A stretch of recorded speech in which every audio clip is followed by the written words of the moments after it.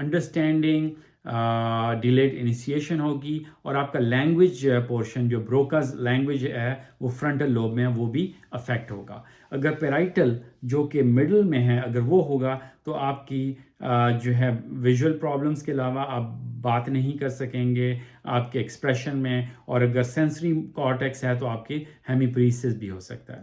Occipital جو کہ back پہ ہے اگر وہ ہوگا تو ہومونومس ہیمینوپیا یعنی سیم فیلڈز اگر پیرائٹل ہیں تو پیرائٹل فیلڈز کی بلائنڈنس ہو جائے گی, اور آپ کے اندر movements of the eyes affect ہوں گی, اور اگر بوتھ سائڈس پہ ہے تو کارٹیکل بلائنڈنس ہو سکتی ہے.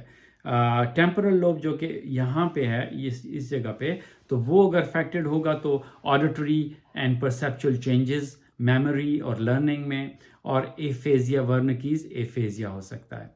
اگر سیریبیلم جو کہ برین کے نیچے موجود ہے اگر یہ افیکٹ ہوگا تو اس میں آپ کا گیٹ ایب نارمل ہوگا, چلنا ایب نارمل ہو جائے گا, اور ساتھ ہی ساتھ ٹریمرز آ جائیں گے. اگر برین سٹیم افیکٹڈ ہے تو پھر ہیئرنگ لاس ہو جائے گا, سن نہیں سکتے, کانوں میں گھنٹیاں بج سکتی ہیں, چکر آ سکتے ہیں, ڈیزینس, فیشیل نرو پالسی. سو برین نروز جو 3rd to 12th ہیں, 3rd 4th جو آئی کو 5th فیس کو سپلائی کرتی ہے, 6 بھی آئی کو سپلائی کرتی ہے, 7 جو ہے فیس کو سپلائی کرتی ہے موٹر فنکشن کے لیے, 8 جو ہے وہ کان کے لیے ہے, 9 10 11 جو ہے ماؤتھ اور back of the throat, and 12 بھی ٹنگ کو آپ کے سپلائی کرے گی کرینیل نرو. تو وہ ساری کی ساری کرینیل نرو جو ہیں وہ امپیئرڈ ہوتی ہیں. تو یہاں تک ہم نے پڑھا کہ ٹیومر جو ہے وہ کیا ہوتا ہے, اس کے کازز کیا ہیں, اس کے کلینکل پریزنٹیشن کے سائنس کہاں سے ہیں برین ٹیومر کے, برین کینسر کے, اور مختلف ایریاز آف دا برین میں اگر ٹیومر ہوگا تو وہ مختلف قسم کے اثرات ظاہر کرے گا. اور یہی جو مختلف برین کے اسٹرکچرز کے جو اثرات ہیں یہ ہمیں بعد میں ہیلپ کریں گے جب ہم اسٹروک اور ایپیلیپسی پہ ویڈیو بنائیں گے. تو امید ہے کہ اس ویڈیو سے آپ کو کچھ اندازہ ہوا کہ برین کے مختلف اسٹرکچرز کیا فنکشن پرفارم کرتے ہیں. گو کہ یہ سپرفیشل تھا, بہت زیادہ میں نے ڈیٹیل میں نہیں ڈسکرائب کیا. امید ہے کہ آپ کو یہ ویڈیو پسند آیا ہوگا. نیکسٹ ویڈیو میں ہم ڈائگنوزز آف برین کینسر اور brain tumour and treatment of brain cancer اور برین ٹیومر کریں گے. Please like this video, share it with your family and friends, and may Allah help us all and take care of your families. Sallallahu alayhi wa alihi wa ashabi wa sallamu taslima. Assalamu alaikum.